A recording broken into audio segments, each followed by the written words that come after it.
میں کبھی کبھی بیٹھ کے سوچتا ہوں کہ حضرت پیر علی حجویری رحمت اللہ تعالی علیہ کے مزار پہ اب تک کتنے کروڑوں جو ہے قرآن پڑھے گئے ہوں گے، لاکھوں نہیں کروڑوں۔ یاد رکھیے گا، جو ورثہ چھوڑ کے جائیں گے بعد میں وہی ملے گا۔ میں ایک جگہ کا نام نہیں لیتا، لاہور ہی میں ہے، میں قبرستان میں تھا، یہ بلکہ بتاتا ہوں، یہاں سامنے لاہور میں میانی صاحب کا میلوں میں پھیلا ہوا قبرستان ہے۔ تو میں ایک درویش کی تربت پہ گیا، جمعے کا دن تھا، جانا سنت ہے، آپ بھی جایا کریں۔ میں ایک جگہ چلا تو مجھے گانے اور بجانے کی آواز آئی۔ میں نے کہا قبرستان میں گانا بجانا کہاں سے آ گیا؟ تو میں جب گیا تو وہاں جا کے دیکھا تو ایک مزار پہ گھنگرو بج رہے اور ڈھول بج رہے اور سارے ارد گرد لوگ بیٹھے ہوئے ہیں۔ تو میری آہ نکلی، میں نے کہا یہ کیا؟ ایک صاحب سے میں نے تذکرہ کیا، ہمارے ہاں لاہور کینٹ میں رہتے ہیں، انہوں نے کہا جی میں نے دیکھا ہوا تھا، میں چھوٹا تھا، جب وہ زندہ تھے تو بھی ان کی محفل میں ہارمونیم اور طبلہ ہوتا تھا۔ اچھا، میرے اللہ نے کہا تو نے جس چیز کو پسند کیا مرنے کے بعد تیری قبر میں وہی بجوائیں گے۔ اور پیر علی حجویری رحمت اللہ علیہ سے اللہ نے فرمایا کہ میرے درویش، میرے دوست، تو نے میرے فرمان کو اور میرے مدینے والے کے فرمان کو سدا زندہ و تابندہ کیا، بعد از وصال تیرے مزار پہ ہم قرآن درود و سلام پڑھوائیں گے۔ ہاں، بعد از وصال قرآن اور درود و سلام پڑھوائیں۔ کوئی نفل پڑھ رہا، کوئی قرآن پڑھ کے ہدیہ دے رہا، کوئی ذکر پڑھ کے ہدیہ دے رہا، ہدایے ہی ہدایے، تحفے ہی تحفے مل رہے۔ یاد رکھیے گا، پیر و مرشد کی زندگی ایک نمونہ ہوتا ہے، وہ اپنے مریدین کو دے کے کیا جاتا ہے، مرشد کو پوجنا یا رب کو پوجنا، اپنی ذات کی طرف متوجہ کرنا یا اللہ جل شانہ کی ذات کی طرف متوجہ کرنا۔ بہت بڑا فرق ہے، بہت بڑا فرق ہے کہ کس ذات کی طرف یہ بندہ متوجہ کر رہا، کس ذات کی طرف متوجہ کر رہا۔ حضرت پیر علی حجویری رحمت اللہ تعالی علیہ نے ہمیں اللہ جل شانہ کی ذات کی طرف متوجہ کیا، اور میں بھی وہی ترتیب لے کے چل رہا ہوں اپنے اسلاف بڑوں اور اکابر کی، کہ ان کے پاس جب بھی سائل آیا، محتاج آیا، منگتا آیا، دکھیارا آیا، غموں کا مارا آیا، حالات کا پسا ہوا آیا، فوراً انہوں نے اللہ پاک جل شانہ کی ذات عالی کی طرف متوجہ، کبھی سجدوں کے نام پہ، کبھی رکوع کے نام پہ، کبھی تلاوت کے نام پہ، کبھی تسبیح کے نام پہ، کبھی مسنون دعاؤں کے نام پہ، کبھی مانگنے، کبھی صدقہ، کبھی خیرات، اس نام پہ ان راہوں کی طرف متوجہ کیا جو حقیقی سچی راہیں ہیں، وہ میرے اللہ اس کے رسول کی راہیں ہیں۔ محمد، آل محمد، جتنے بھی آل محمد ہیں، اصحاب محمد، ان کی زندگیاں اٹھا کے دیکھیں، انہوں نے بھی ان راہوں کی طرف متوجہ کیا۔ اس کا نام کشف المحجوب ہے، اس کا نام حضرت پیر علی حجویری رحمت اللہ علیہ المعروف داتا صاحب، اس کا نام ہے۔ سائل آیا، ایک ہے سائل کو اپنی ذات پہ متوجہ کرنا، میں تو مٹ جانے والا ہوں، میں تو ختم ہو جانے والا ہوں، میرا نام و نشان بھی ختم نہ ہوگا، ہم نہ ہوں گے تو کسی اور کے چرچے ہوں گے، اور وہ رب اور اس کے حبیب کی نبوت اور رسالت اور کمالات اور عزت اور عظمت اور وقار اور شان و شوکت کبھی نہ مٹنے والی، کبھی نہ جھکنے والی، اور کبھی ان کی سیاہیوں کو کوئی پانی کیا دنیا کی کوئی طاقت کھول ہی نہیں سکتے۔ آج ہمارا یہ جو سبق ہے ہم پڑھ رہے، حضرت شقیق بن ابراہیم ازدوی تبع تابعین میں سے تھے، اہل بلا و مصیبت کے سر لشکر، زہد و تقوی کے سرمایہ۔ حضرت ابو علی شقیق بن ابراہیم، آپ قوم صوفیاء کے درمیان معزز، مقتدی اور عالم شرعی اور معاملات طریقت و حقیقت کے معتبر عالم، علم طریقت کے مختلف موضوعات پر آپ کی بہت سی تصنیفات، آپ حضرت ابراہیم بن ادہم کے ہم صحبت تھے اور بہت سے مشائخ کبار کو دیکھا ہوا تھا۔ آپ کا فرمان ہے، اللہ تعالیٰ نے اپنے اطاعت گزار بندوں کو ان کی موت کے بعد بھی زندہ کر دیا ہے، اور نافرمان اور گناہگار بندوں کو ان کی زندگی میں مردہ بنا دیا ہے۔ یعنی اللہ کا فرما بردار اگرچہ مردہ ہو زندہ ہوتا ہے، کیونکہ فرشتے اس کی فرما برداری پر ہمیشہ آفرین کرتے رہتے ہیں اور ان کا ثواب دائمی ہوتا ہے، بس وہ اپنی موت کے بعد بھی ہمیشہ رہنے والی جزا کے ساتھ باقی و زندہ رہتے ہیں۔ آپ کی نسبت روایات کرتے ہیں کہ ایک دفعہ ایک بوڑھا آپ کے پاس آیا، کہنے لگا اے شیخ میں بہت گناہگار ہوں، چاہتا ہوں توبہ کروں۔ آپ نے فرمایا تو بہت دیر کے بعد آیا؟ بوڑھے نے کہا نہیں میں تو بہت جلدی آیا ہوں۔ پھر فرمایا کیسے؟ اس شخص نے کہا جو شخص موت سے پہلے آ جائے اگرچہ دیر بعد آئے جلدی آیا۔ موت سے پہلے آ جائے اگرچہ وہ دیر کے بعد بھی آیا تو جلدی آیا۔ اللہ۔ تو آپ نے فرمایا اچھا، کہتے ہیں کہ آپ کی توبہ کی ابتدا یوں ہوئی کہ ایک سال بلخ میں بلخ پھر وہی ازبکستان آ گیا، بلخ، بخارا، سمرقند، یہ وہ ایک ہی پٹی ہے ساری۔ قحط پڑ گیا، لوگوں ایک دوسرے کو کھانے لگے، مسلمان بہت غمگین ہو رہے تھے۔ آپ نے ایک غلام کو دیکھا جو بازار میں ہنستا اور خوش ہو رہا تھا۔ لوگوں نے اس سے کہا تو کیوں ہنستا ہے، تجھے شرم نہیں آتی؟ لوگ دکھی ہیں، غمگین ہیں، قحط ہے، فقر ہے، فاقہ ہے، تنگ دستی ہے اور ایک دوسرے کو کھا رہے، تو خوش و خرم ہے، کیا وجہ؟ لوگوں نے اس سے کہا تو کیوں ہنستا ہے، تجھے شرم نہیں آتی؟ اس نے کہا مجھے تو کچھ بھی غم نہیں، کیونکہ میں اس شخص کا غلام ہوں جس کی ملکیت میں ایک گاؤں ہے اور اس نے میرے دل سے تمام تفکرات کو اٹھا لیا۔ اس کا گاؤں ہے، مال ہے، غلہ ہے، چیزیں ہیں، میں اس کا غلام ہوں، مجھے کس چیز کا خوف ہے؟ حضرت شقیق رحم اللہ فرمایا بارہا خدا، اے اللہ یہ غلام اپنے اس ملک پر جو صرف ایک گاؤں کا مالک، اس مالک پر جو ایک صرف گاؤں کا مالک ہے اتنا خوش ہے، وہ سارے جہاں کا مالک ہے، ہماری روزی پہنچانے کا تو نے وعدہ کر رکھا ہے، پھر بھی ہم نے اپنے دل سے اس قدر غم کو جگہ دے رکھی ہے۔ یہ محسوس کرتے ہوئے آپ نے دنیا کا سب دھندا چھوڑا، طریقت کی راہ اختیار کی اور پھر اس کے بعد کبھی روزی کا غم نہ ہوا۔ آپ ہمیشہ فخر کے طور پر کہا کرتے تھے میں ایک غلام کا شاگرد ہوں، جو کچھ میں نے پایا اسی غلام سے پایا۔ واو! اور آپ کا ارشاد ہے کہ تواضع کی وجہ سے تھا، آپ کے مناقب بے شمار ہیں، جو کچھ میں نے پایا اسی غلام سے پایا، جو کچھ پایا اسی غلام سے پایا۔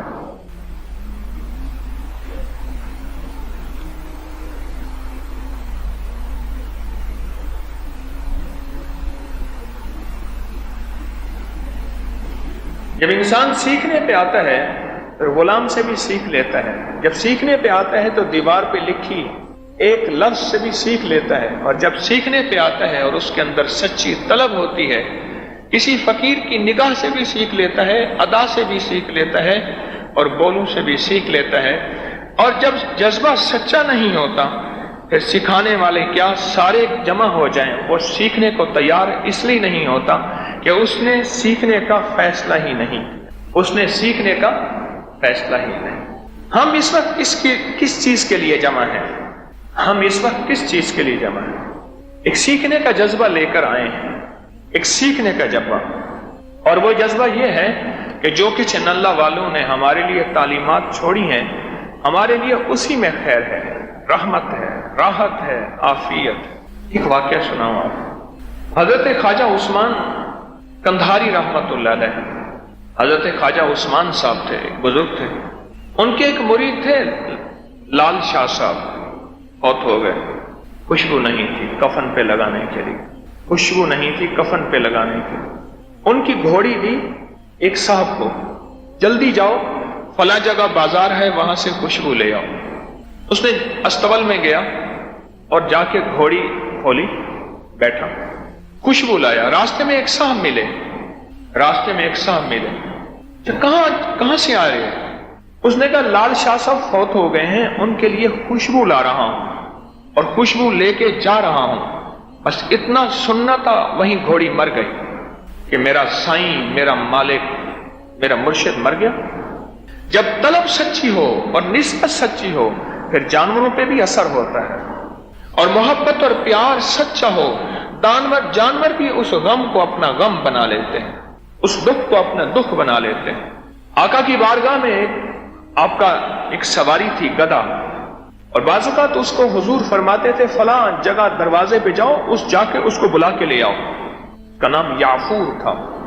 بلا کے لے آؤ. پھر جاتا, ان کے دروازے کو منہ مارتا, اور وہ کہتے کہ یہ تو حضور کی سواری ہے. وہ آ جاتے, اور جب اس نے دیکھا نا کہ حضور اس دنیا سے پردہ فرما گئے, رخصت ہو گئے, اس نے کہا زندگی نہیں ہے, اب زندگی نہیں. اس نے کھانا پینا چھوڑ دیا اور آخرکار ایک کنویں میں چھلانگ لگا کے مر گیا. اونٹنی کو جب پتا چلا, میری حضور کی اونٹنی کو, اوہو, اونٹنی آنکھیں دے بیٹھی اور اس دنیا سے رخصت ہو گئے. جب طلب سچی ہو اور تڑپ سچی ہو اور جذبہ سچا ہو پھر اس کا اثر جانوروں پہ بھی پڑتا ہے, پھر اس کا اثر زندگی کی جگہوں پہ بھی پڑتا ہے, موسم اور بہاروں پہ بھی پڑتا ہے. شاہ شمس تبریز رحمت اللہ علیہ, یہ وہ شاہ شمس ہیں جو جلال الدین رومی رحمت اللہ علیہ کے مرشد تھے. ایک ملتان میں ہیں, وہ نہیں. گوشت کا ٹکڑا دیکھا, بھوک لگی تھی, اسے نیزے پہ پرو کے سورج کی طرف کیا اور کہا کہ تو بھی شمس ہے, میں بھی شمس ہوں, اس کو بھون دے. سورج نیچے آیا اور بھون کے چلا گیا. حضرت جلال الدین رومی رحمت اللہ علیہ علم کا سمندر بحر بے کراں, دیکھا کہ ایک فقیر بیٹھا لوگوں کو اللہ اللہ سکھا رہا ایک تالاب کے کنارے. اور ایک روایت میں ہے کہ یہ بیٹھے تھے اور اپنے شاگردوں کو ایک تالاب کے کنارے پڑھا رہے تھے. ایک درویش آیا اور ان کے سبق میں شامل ہو گیا. انہوں نے کہا ایک فقیر کو کیا پتا کیا ہوتا ہے, کس طرح ہوتا ہے, اس فقیر کو کیا پتا کیا ہوتا ہے, کس طرح ہوتا ہے. انہوں نے کہا, فقیر نے پوچھا یہ کیا ہے. انہوں نے بابا یہ علم کی بہت بڑی کتابیں ہیں, تجھے پتا نہیں ہے یہ کیا ہے.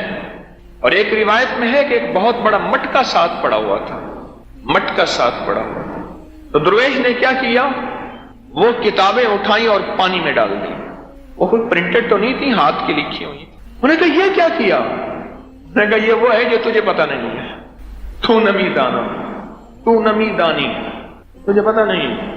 شان میری ساری زندگی کا سرمایہ یا علم تھا, یہ سارا اس نے اٹھا کے پانی میں پھینک دیا. پریشان ہو گئی, کیا کر دیا. انہوں نے کہا اچھا.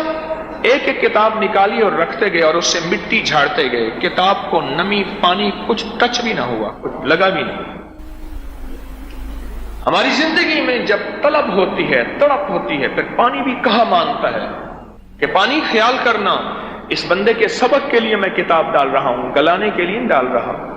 جب تڑپ اور طلب ہوتی ہے پھر اللہ مٹی کو بھی کہہ دیتا ہے کہ مٹی خیال کرنا, اس بندے کو اپنے پاس بلانے کے لیے میں تیرے حوالے کر رہا ہوں. ضروری نہیں کہ سب کو کھائے اور اس کو بھی کھا جا. سالہ سال کی میتیں زندہ و سلامت, بلیا اسی مرنا نہیں, گور پیا کوئی ہو. جب بندہ ساری عمر اللہ کے امر کو اپنے ساتھ کر لیتا ہے, اللہ کے امر کو اپنے قریب کر لیتا ہے, ساری عمر اللہ کے امر کو اپنے قریب کر لیتا ہے, پھر زندگی میں اس کو ایک سبق ملتا ہے, زندگی میں اس کو ایک سرمایہ ملتا ہے. اور وہ سبق اور سرمایہ کیا ملتا ہے کہ اللہ اس کی زندگی کو مخلوق کے لیے, انسانیت کے لیے ایک مثال بنا دیتا ہے, اور حیرت انگیز اس سے کرامات اور کرشمے ظاہر ہوتے ہیں. جب بندے کے دل میں اللہ کی محبت آتی ہے اور انسانیت کا غم آتا ہے, پھر اللہ اس بندے کو وہ ذریعہ بناتا ہے کہ لوگ خواب کے ذریعے بھی اس سے فیض پاتے ہیں کہ میں پریشان تھا, فلاں ہستی آئے اور انہوں نے مجھے خواب میں یہ ہدایت دے دی, یہ اشارہ دے دیا, یہ تسبیح دے دی, یہ وظیفہ دے دیا, ڈانٹ دیا, اس چیز سے روک دیا اور اس چیز کا سے منع کر دیا, یا اس چیز کے لیے راہیں بتا دی. خوابوں میں ہدایات ملتی ہیں, خوابوں میں فیض ملتا ہے. جب طلب ہو اور جب تڑپ ہو اور جب سچا جذبہ ہو. یہ پیر علی حجویری رحمت اللہ علیہ نے جس ہستی اور شخصیت کا تذکرہ کیا ہے, وہ کہتے تھے میں ایک غلام کا غلام ہوں. بس اس غلام نے ہنستا مسکرا اور خوش تھا. بھائی تو کیوں خوش ہے؟ کہا کہ میرے تو مالک کے کوٹھے بھرے ہوئے ہیں غلے سے، گاؤں کے گاؤں ہیں، مجھے کیا غرض ہے، قحط پڑے تو پڑے۔ اس کو یقین تھا، اور جو جس یقین کے ساتھ چلے گا اس کے برابر، اس کے بقدر اس سے معاملہ ہوگا۔ جو شک شبہ اور وسوسوں کے ساتھ چلے گا اور صرف دیکھنے آئے گا، چلو دیکھائیں جب تماشا جگر کا، سنا ہے وہ کافر مسلمان ہوا ہے، پھر وہ تماشا ہی دیکھتا رہے گا۔ اور جو یقین کے ساتھ چلے گا منزل اسی کو ملے گی، جو یقین کے ساتھ چلے گا راہیں وہی پائے گا، اور جو شک کی دنیا میں دیکھتا ہی رہے گا وہ شک ہی میں رہے گا، وہ شک ہی میں رہے گا۔ یقین جانیے، میں نے تجربہ کیا ہے کہ جن لوگوں نے تسبیح خانے سے نسبت جوڑی ہے اور یقین سے جوڑی ہے، رب نے ان کی جھولیاں بھری ہیں، عزتیں دی ہیں، وقار شان و شوکت دی ہے، مشکلات مسائل حل ہوئے ہیں، خیر و برکت کے رب نے دروازے کھول کے دکھائے، کھول کے دکھائے۔ دیکھیں، اصل آنا نہیں، اصل جذبہ ہے۔ آقا کے روضہ اطہر کے سامنے صلاۃ و سلام پڑھ رہے ہیں اور وہیں جیب کٹ گئی ہے۔ بقیع کے اندر جہاں اہل بیت کا احاطہ ہے، آل رسول کا، صحابہ کرام کا پرانا احاطہ ہے، وہاں رش زیادہ ہوتا ہے، وہاں میرے تجربات ہیں، جیب کٹ گئی ہے۔ حجر اسود کو بوسہ دیتے ہوئے جیب کٹ گئی ہے، طواف کرتے ہوئے نقصان ہو گیا ہے۔ آنا اصل نہیں، آ کے اپنے جذبے کو سچا رکھنا اصل ہے۔ میں بھی منبر پہ بیٹھ کے اور آپ بھی میرے ساتھ چل کے ہر پل اپنے جذبے کو پڑھتے رہیں، میرا جذبہ کیا ہے، میری منزل کیا ہے، میں کس جذبے کو لے کے چل رہا ہوں۔ اس کی بھی کعبہ میں حاضری ہے، پر وہ اور جذبے کو لے کے آیا ہے۔ اس کا بھی حضور کے روضہ اطہر کے سامنے صلاۃ و سلام کے لیے حاضری ہوئی ہے، پر وہ اور جذبے کو لے کے آیا ہے۔ بقیع کے قبرستان پہ وہ احاطہ جہاں آل رسول، اصحاب رسول، اہل بیت جیسی ہستیاں آرام کر رہی ہیں، وہاں جا کے وہ ان کو ہدیہ دینے نہیں گیا، وہ اور جذبے کو لے کے آیا ہے۔ ہم ہر پل اپنے جذبے کو پڑھتے رہیں، ہر لمحہ کوئی خدمت کے کسی شعبے میں ہے، ہر وقت جذبے کو پڑھتا رہے، وہ عبادت کے کسی بھی شعبے میں ہے، ہر وقت جذبے کو پڑھتا رہے، وہ اطاعت کے کسی بھی لمحے میں ہے، ہر وقت جذبے کو پڑھتا رہے۔ کہیں میرا جذبہ بدل تو نہیں گیا، میری نیت کیا ہے؟ اور آپ سب سے زیادہ مجھے ضرورت ہے، کیونکہ جو منبر پہ بیٹھا ہوتا ہے وہ اپنے مخلص ہونے کا دعویٰ نہیں کر سکتا۔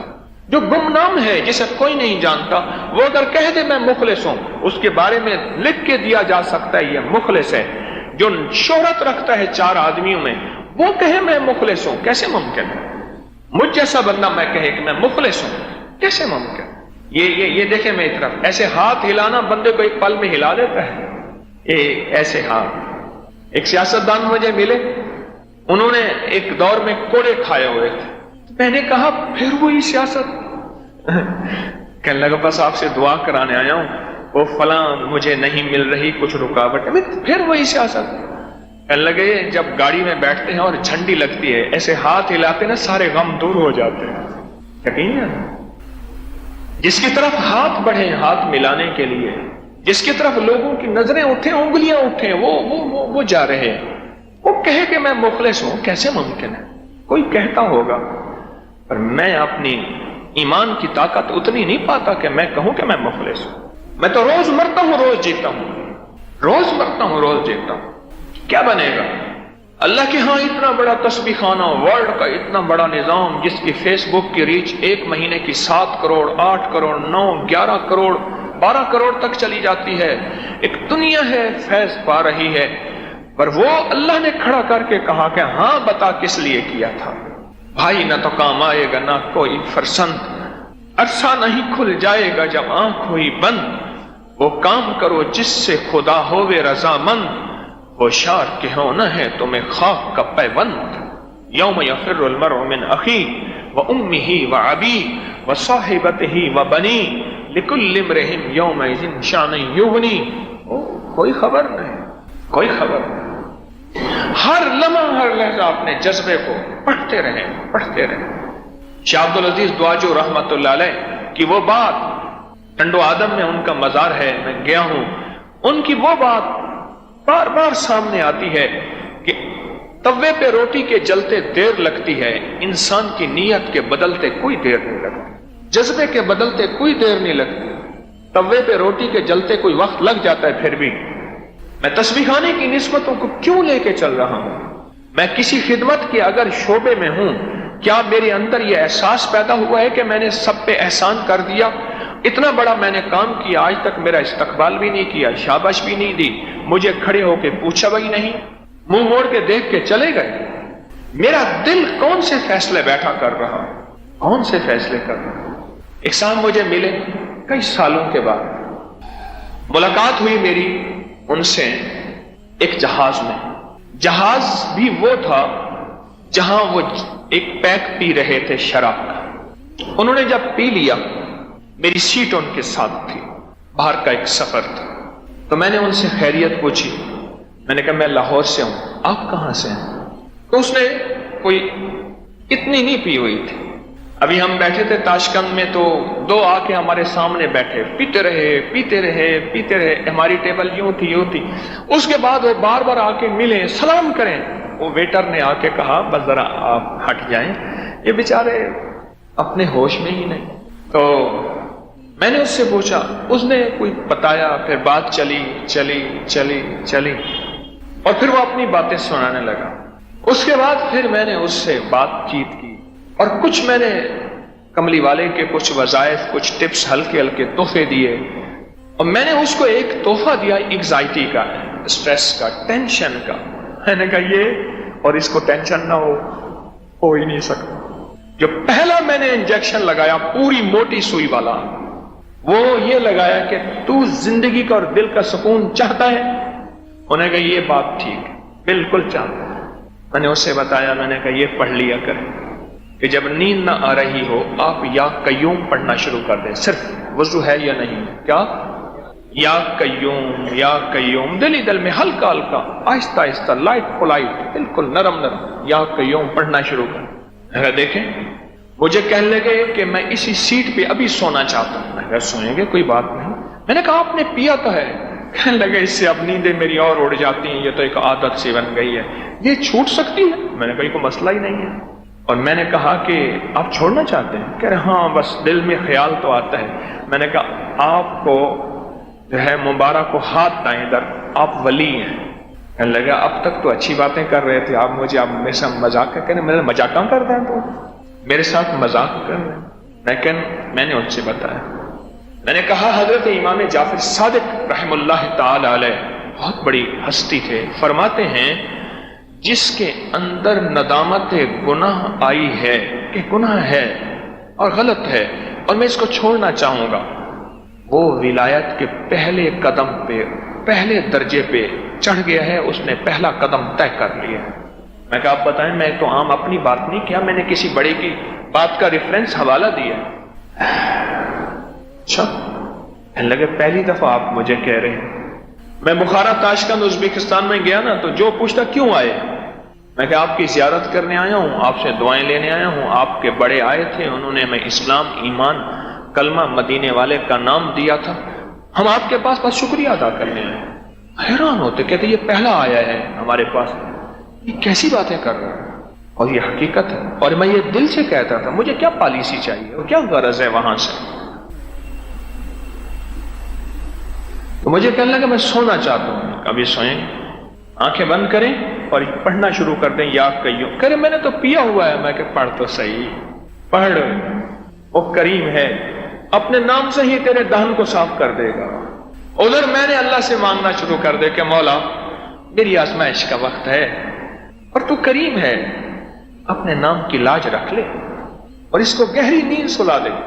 اور ادھر میں نے توجہ ڈالی، میں نے کہا مولا کوئی جلوہ بھی دکھا دے، تیرے لیے کون سی دیر ہے، نہ میں کتب، نہ ولی، نہ غوث، نہ فقیر، نہ پہنچی ہوئی سرکار، میں ایک چھوٹا سا پوڑیاں باندھنے والا حکیم، تو کر دے۔ اچھا خاموش ہو گیا، کھانا وغیرہ ہم نے کھا لیا تھا، ٹرے وغیرہ سمٹ گئے تھے، لائٹیں آف ہو گئی تھیں، صرف وہ لائٹ جل رہی تھی کہ اسموکنگ نہیں کرنی، ہم سو گئے۔ میں ذکر کرتا رہا، میں نے تسبیح نکالی اور تسبیح نکال کے میں نے درود پاک پڑھنا شروع کر دیا اور درود پڑھ پڑھ کے اس کی روح کو ہدیہ کرنا شروع کر دیا۔ اور ایک تصویر میں نے درود کی پڑھی اور ایک یا قیوم کی پڑھی. یا قیوم کی مشین نہیں چلانی، یا قیوم یا قیوم یا قیوم نہیں، یا قیوم مولا تو سدا قائم، میں سدا ختم، اللہ تجھے سدا عروج، تیرے تخت بلند، تیرے بخت بلند، مولا مجھے سدا زوال، اللہ تو سدا باقی، میں ہمیشہ مٹنے والا. نفی اثبات، نفی اثبات، میری نفی تیرا اثبات. یقین جانے اللہ کے نام کی برکت دیکھیں. تھوڑی دیر کے بعد میں نے دیکھا کہ اس کی گردن یوں ڈھلک گئی، منہ کھل گیا منہ کھل گیا اور ہلکے ہلکے خراٹے لینا شروع ہو، ہلکے ہلکے. مجھے بڑی حیرت ہے، مولا تیرے نام میں طاقت ہے. آج بھی میں کہتا ہوں جس کو نیند نہ آتی ہو اور دنیا کا اسٹریس ٹینشن کا مارا ہو اور دنیا کی آخری مصیبتیں اس کے اوپر ذہن کا بوجھ ہو، طبیعت کا بوجھ ہو، وہ ایک تسبیح درود پاک کی پڑھے اور ایک تسبیح یا قیوم کی پڑھے. درود کوئی سا بھی ہے، سب نور ہے. ایک تسبیح درود پاک کی پڑھے اور ایک تسبیح کیا پڑھے؟ یا قیوم. اس کے بعد جب میں نے دیکھا نا کہ جہاز نیچے لینڈنگ میں ہے، پرانا سفر کرنے والے کو پتہ چل جاتا ہے کہ اب یہ نیچے آ رہا ہے 32,000 34,000 فٹ کی بلندی پہ جتنا بھی. تو میں نے کہا بھائی اب اس سے تو ابھی باتیں سمیٹنی بھی ہیں. تو میں نے اسے اٹھایا نا، لگا میں کتنے سالوں کے بعد نیند سویا ہوں سکون کی. الا بذکر اللہ تطمئن قلوب. خبردار جان لینا کہ اگر دلوں کا چین اور سکون چاہتے ہیں، وہ اس کا راحت کا تعلق، اس کی راحت کا تعلق ہمارے نام میں ہے. آپ نہ راہ چلتے ہوئے چھیڑ چھاڑ کیا کریں، لیکن چھیڑ چھاڑ پہلے مجھ سے سیکھ لینا، اور نہیں چھیڑ چھاڑ. ہمارے ایک ماسٹر صاحب تھے، وہ ان کو جب تک کوئی بندہ 2-4 دفعہ گالیاں نہ دے ان کو سکون نہیں آتا. ایک دفعہ کہنے لگے میں کراچی گیا، اب میرا جاننے والا کون، وہاں ایک مائی جمردارنی تھی، اس کو میں نے چھیڑ دیا جان بوجھ کے. اس نے وہ گالیاں دے، یہاں سے کوئی اس کو دل کا سامان مل گیا. چھیڑ چھاڑ محبت پیار الفت سے کسی کو اللہ کے نام پہ لگا دیا. حکمت بصیرت وجادلہم باللتی ہی احسن. حکمت بصیرت سے کسی کو اللہ کے نام پہ لگا دیا. یہ چھوٹی سی چھیڑ چھاڑ اس کو سکون ملا. نقدہ سوادہ ادھارہ فسادہ، اس کو نقد ملا. نقدہ سوادہ ادھارہ فسادہ، اس کو نقد ملا. حیران ہوا، اللہ کا اتنی پرسکون نیند. میں نے کہا اللہ کے نام میں ہے اور میرے مدینے والے کے درود و سلام میں ہے. اگر ہمارا جذبہ ہو، اور انسان کبھی کام نہیں کرتا، اس کا جذبہ کام کرتا ہے. میرے پاس ایک صاحب آتے ہیں لاہور میں، لاہور کے مانے ہوئے بدماش. اللہ نے زندگی بدلی. میں نے کہا تیرا اتنا سارا جسم ہے تو کرتا کیا ہے؟ مجھے کہنے لگا جی بہادری کام کرواتی ہے. میں نے کہا اچھا تو بہادری کہتا ہے، میں اس کو جذبہ کہتا ہوں. اور ایک چھوٹا سا نقطہ ہے بدماش کا، یاد رکھنا بد معاش جس کی معاش ناپاک ہو وہ بدماش ہے.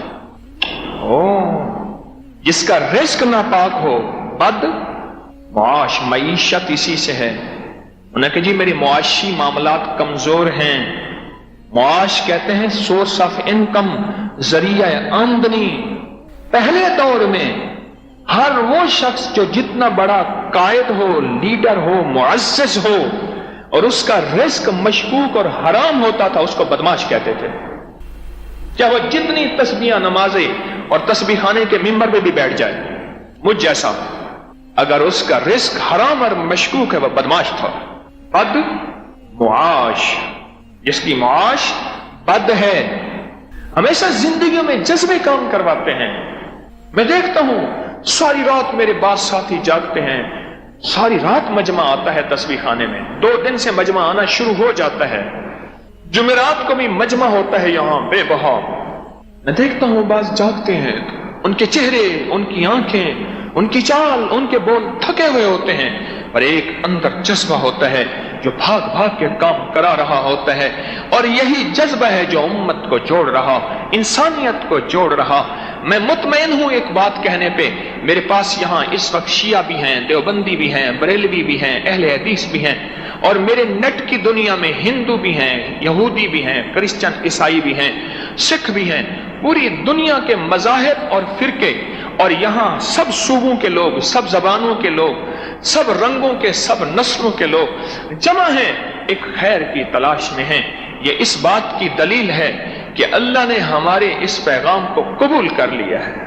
دیکھیں، خانقاہیں ہمیشہ مسلک کی ہوتی ہیں، جس مسلک اور فرقے سے پیر صاحب کا تعلق ہے، اس کے آستانے اور خانقاہ میں اسی طبقے کے لوگ جاتے ہیں۔ حقیقت ہے، تسبیح خانہ ان خانقاہوں میں سے ہے جہاں ہر مسلک، ہر فرقہ آتا ہے اور اطمینان سے آتا ہے۔ میں ایک جگہ ایک صاحب کے پاس بیٹھا تھا، مغرب کا وقت ہو گیا، یہاں ملتان روڈ پہ، لاہور کی بات کر رہا ہوں۔ میں نے ان سے کہا مسجد قریب ہے؟ ہاں چلیے۔ مسجد میں گیا، جماعت کی دوسری رکعت تھی، شامل ہو گئے، کچھ مسجد میں فاصلہ تھا، اور بقیہ نماز میں نے ایک رکعت پڑھی، پھر بقیہ 2 سنتیں پڑھی۔ لوگ مجھے گھور گھور کے ایسے دیکھیں، عجیب نظروں سے دیکھیں کہ میں کوئی دنیا کا بہت بڑا کوئی عجوبہ تھا یا کسی اور دنیا کی مخلوق تھا۔ اور مجھے احساس ہوا، طارق اچھا کیا تجھے دیکھا ہے، یہ تیرے لیے سبق ہے، خیال کرنا اپنے تسبیح خانے کو اعتدال اور پاک رکھنا، ان نظروں سے بھی، ان جذبوں سے بھی، ان سوچوں سے بھی۔ ٹھیک کیا تیرے ساتھ، انہوں نے دیکھا ہے، ٹھیک کیا، ایسے کر کے دیکھ رہا تھا، کوئی ایسے کر کے دیکھ رہا تھا۔ میں نے سلام کیا، میرے سلام کا کسی نے جواب نہیں دیا، ایک نے جواب دیا۔ میں نے کہا بالکل تیرے ساتھ ٹھیک ہوا ہے طارق، اگر تیرے ساتھ یہ نہ ہوتا، تیرے ساتھ یہ نہ ہوتا تو اپنے تسبیح خانے میں بھی لیبل لگا لیتا۔ لیکن تسبیح خانہ ایک پیغام دیتا ہے، اور وہ پیغام کیا دیتا ہے؟ در یار پہ بڑی دھوم ہے، وہاں عاشقوں کا ہجوم ہے۔ پیغام ہے، ایک پیغام ہے۔ ہم کس جذبے کو لے کے چل رہے ہیں؟ تسبیح خانے میں چاہے ہیں، سجدے میں ہیں، کسی خدمت کے کسی شعبے میں، عبادت کے کسی حصے میں ہیں، ہمارا جذبہ کیا ہے؟ ہر پل اپنے جذبے کو پرکھتے بھی رہیں، پڑھتے بھی رہیں، پرکھتے بھی رہیں، پڑھتے بھی رہیں۔ یہ حضرت پیر علی حجویری رحمت اللہ علیہ کا آج کا سبق ہے۔ اور پھر جس کے ذریعے سے مجھے اللہ تیرا نام ملا، میں اس کا غلام ہوں۔ حضرت علی کرم اللہ وجہ الکریم کا فرمان کہ میں اس کا بکتا غلام ہوں، اور یہی حضرت عمر رضی اللہ تعالیٰ عنہ کا فرمان ہے کہ میں اس کا بکتا غلام ہوں جس نے مجھے ایک لفظ، ایک حرف سکھا دیا۔ جبکہ یہ وہ ہستیاں ہیں تو جو تو کائنات کے آقا ہیں، یہ تو کائنات کے سردار ہیں۔ ہم ہر لمحہ اگر کوئی خدمت کا اللہ موقع کسی شعبے کی دے دے، وہ صفائی ہے، وہ دریا اٹھانی ہے، کوئی بھی خدمت کا شعبہ ہے، اس میں ہمارا سر جھک جائے، ہماری طبیعت میں انکساری تواضع آ جائے، اور وہی لفظ آ جائے، ربنا تقبل منا انک انت السمیع العلیم۔ محدثین نے لکھا ہے، ایک نہیں، میں نے کئی تفسیروں میں اس کی توجہ لی ہے، وہ یہ ہے کہ یہ لفظ وہ ہے جس میں ساری تواضع ہے۔ ابراہیم علیہ السلام کے وہ فرمان، ساری تواضع ہے کہ مولا بس یہ ایک چھوٹی سی خدمت باپ بیٹے نے کی ہے، تیرے کعبہ کو تعمیر کیا ہے، اے اللہ اس خدمت کو قبول کر لے۔ ربنا تقبل منا انک انت السمیع العلیم۔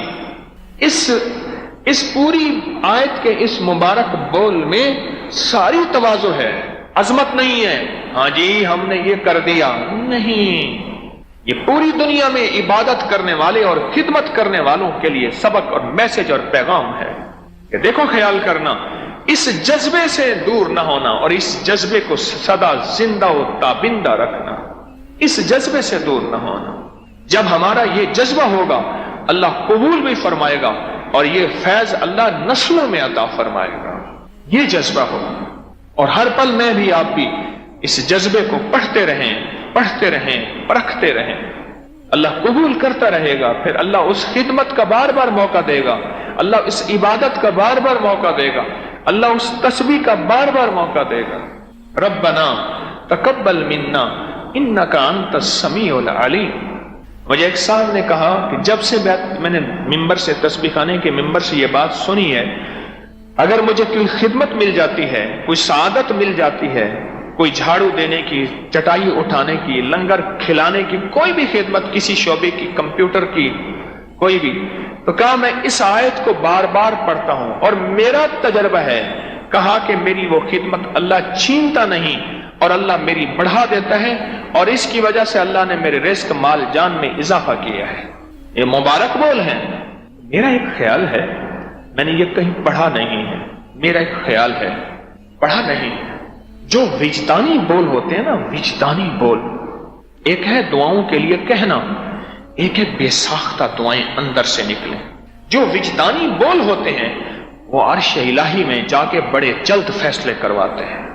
ابراہیم بھی بڑھاپے میں تو اولاد ہوئی تھی، تو بیچارے پتہ نہیں 80-90 پتہ نہیں کتنے سال کے بابا جی تھے، اور جبل کعبہ اب بھی ہے جہاں سے پتھر اٹھا کے لائے تھے، بچہ چھوٹا سا، بابا جی اوپر کھڑے ہیں، بچہ نیچے سے پتھر اٹھا کے دے رہا، کتنے تھکے ہوں گے، کتنی کمر دوہری ہوئی ہوگی، پتھر اٹھانا اور اتنی اونچے دیواریں بنانا، تھکنے کے بعد مزدوری ملتی ہے۔ میرا جی کہتا ہے، میرا من کہتا ہے، یہ جو آیت مبارکہ ہے، یہ تھکنے کے بعد اللہ جل شانہ نے بے ساختہ اپنے نبی کی زبان پہ یہ بول جاری فرما دیے، جو میرے آقا کملی والے کو وہی اللہ نے بنا دی اور قرآن کا حصہ بنا دیا، اور آنے والی انسانیت کو کہا کہ جب خدمت پہ تھک جانا، جب تمہیں کوئی صلہ نہ دے، شاباش نہ دے، بلکہ ڈانٹ پڑ جائے، پھر کہنا ربنا تقبل منا انک انت السمیع العلیم۔ مولا اگر تو قبول کرے، جو یار فرید قبول کرے، سلطان بھی تو، سرکار بھی تو، اگر مولا تو قبول کر لے، بس پھر قبولیت ہے، اور تیری قبولیت اصل میرے لیے سب سے بڑا اعزاز ہے۔ ربنا تقبل منا انک انت السمیع العلیم۔ اور میرے خیال میں اگر کوئی بندہ اس سبق کو ہمیشہ یاد رکھے گا، کبھی اس سے خدمت چھوٹے گی نہیں، اور وہ کبھی بدگمان، کبھی ڈس ہارٹ اور کبھی بھی بے حوصلہ نہیں ہوگا، ہمیشہ اس کے حوصلے بلند رہیں گے، ہمیشہ اس کے حوصلے بلند رہیں گے، ہمیشہ اس کے حوصلے بلند رہیں گے۔ یہ زندگی کا سبق ہے جو میرے آپ کے لیے، جسے سمیٹتے سمیٹتے ہم نے چلنا ہے۔ آج اتنی بات کافی ہے، بہت دیر ہو گئی ہے، رش بہت زیادہ تھا، ہر دفعہ یہ رش زیادہ ہوتا ہے، آج بھی رش بہت زیادہ تھا، دم کے لیے اللہ کی مخلوق آتی ہے۔ سچ بتاؤں، مجھے ایک دوست نے ابھی اشتہار دکھایا رمضان کا، کہ جو ہمارے ہاں اعتکاف میں بیٹھے گا، عمرے کے ٹکٹ ہوں گے، قرآن اندازی ہوگی۔ مخلوق کے پاس وقت نہیں ہے، فقراء کے پاس، اللہ والوں کے پاس۔ میں اللہ والا نہیں، کسی اللہ والے کا غلام تو ہوں، نہیں ہے وقت، نہیں ہے وقت، نہیں ہے۔ میں اس دن چنیوٹ گیا، تو پھر چنیوٹ کے بعد میں ایک سفید پوش غریب آدمی تھے، ربوہ چناب نگر میں ایک مسلمان کے گھر میں نے جا کے کھانا کھایا، بڑے خوش تھے، غریب آدمی۔ میں اپنے بچوں سے کہا، میں نے کہا بیٹا دیکھو، میں کہتا ہوں اس آنے والے مجمع کی قدر کرو، یہ گھرانہ کتنی ہماری قدر کر رہا ہے، اس آنے والے مجمع کی میں خدمت والوں سے بھی عرض کرتا ہوں، قدر کرو اس آنے والے مجمع کی۔ ٹھیک ہے مجھ سے ملاقات ہر وقت ممکن نہیں، مغرور ہوں یا مجبور ہوں، لیکن آئیں تو ان کو روٹی کھلا دو۔ اللہ کے فضل سے جو لنگر آج بھی آپ نے کھایا یا کبھی کھایا یہاں، یہ صدقہ خیرات فطرانہ نہیں ہوتا۔ کیوں؟ صدقہ خیرات فطرانہ مالدار لوگ کھا ہی نہیں سکتے، اور آل رسول صدقہ نہیں کھا سکتے۔ یہ الحمدللہ اللہ جو مجھے روزی روٹی اپنے غیب کے خزانے سے دیتا ہے، اللہ یہاں لگوا رہا ہے، اس کا شکر نہیں ہے؟ حادثوں میں، پریشانوں میں، جوئے میں، ریسوں میں لگوا دے، لگوا سکتا ہے، اللہ یہاں لگوا رہا۔ مدینے والے کے مہمان کھا رہے، سبحان اللہ۔ تو میں اپنے بچوں سے کہنے لگا، میں نے کہا بیٹا دیکھو، خیال کرنا، اس مجمع کی قدردانی کرنا، لوگ کہاں کہاں سے دور، کہاں کہاں سے آتے ہیں، گھروں کے قافلے آنے لگے۔ وہ گھر والے کہنے لگے کہ آپ نے جب ہمیں فون کیا، ہم نے کہا کوئی 2 نمبر آدمی ہے، مرشد ہمیں فون کر کے ان کے پاس ٹائم ہی کہا ہے، اور میں انہیں پہلے یقین دلاتا رہا، میں کہا بھائی میں ہوں، اور آپ کے گھر میں کھانا کھاؤں گا، سادہ کھانا کھاؤں گا، اور میں نے جان بوجھ کے اس غریب کے گھر کا، سفید پوش کے گھر کا انتخاب کیا۔ گڑی کچی گلی، ادھر سے جاتے جاتے آگے گندا پانی بھرا ہوا تھا، گاڑی ادھر کھڑی کی، ان کے گھر گئے، کھانا کھایا، دعا دی جناب نگر ربوہ میں، اور پھر واپس آئے۔ ہمارا جذبہ آنے والے مجمع کے لیے، یقین جانیے مجھے کئی علماء نے ایک بات کی، کہا کہ بر صغیر کی بڑی خانقاہوں میں سے یہ خانقاہ ہے مجمع کے اعتبار سے۔ پچھلے سال رمضان میں 1800 افراد نے، اس دفعہ 1800 سے زیادہ افراد نے قیام کیا، اور الحمدللہ ہمارے ہاں پورے رمضان کا قیام ہوتا ہے، اور تربیت کا ماحول، علماء کی زیر نگرانی، دن رات کے معمولات۔ کون کون رمضان میں وقت گزارا، کس نے گزارا؟ ماشاءاللہ یہاں بھی اس مجمع میں بھی ہیں۔ یہ مجمع آپ کی طرف متوجہ ہے، لوگ نہیں آتے، آپ کے ساتھ لوگ اتنے ہیں کہ سنبھالے نہیں جاتے۔ اس کی قدردانی ہو، یہ خاص طور پہ میں خدمت والوں سے عرض کروں گا، کوئی پہرے والے، کوئی خدمت والے، کوئی لنگر والے، کوئی ہمارے مزاج میں سختی، ڈانٹ نہ ہو نہ۔ ابھی میرے سامنے ایک صاحب کھڑے تھے، کہنے لگے چلتے جائیں، میں نے کہا نہیں، کہو تشریف لے جائیں، تشریف لے جائیں۔ اس کو میں نے 2 دفعہ ٹوکا، پھر منہ سے چلتے جائیں، میں نے کہا تو چپ کر کے کھڑا ہو جا۔ وہ بیچارے کے منہ پہ چلتے جائیں تھا، میں نے کہا بھائی تو چپ کر کے کھڑا ہو جا، بس تو ذکر کر۔ یہ سارا مجمع ہمارے لیے قابل احترام ہے، ان کا اکرام، ان کی تکریم ہمارے ذمہ ہے۔ جہاں ہماری نظریں ان کا احترام کریں، وہاں ہمارے جذبے بھی ان کا احترام کریں، ہمارے بول بھی ان کا احترام کریں۔ اللہ یہ بات مجھے بھی عطا فرمائے، اللہ سب کو عطا فرمائے۔ اب بیٹھ کے مراقبہ کریں گے، اور تصور کیا ہوگا، تھوڑا سا تصور سمجھ لیجیے، چند لمحوں کا مراقبہ ہوگا۔ یہ اصل میں اس بات کی دلیل ہے کہ ہم تنہائیوں میں بیٹھ کے مراقبے کا باقاعدہ وقت نکالا کریں۔ تنہائیوں میں بیٹھ کے گھر کے کسی حصے میں، دفتر، گھر، فیکٹری، کہیں بھی بیٹھ کے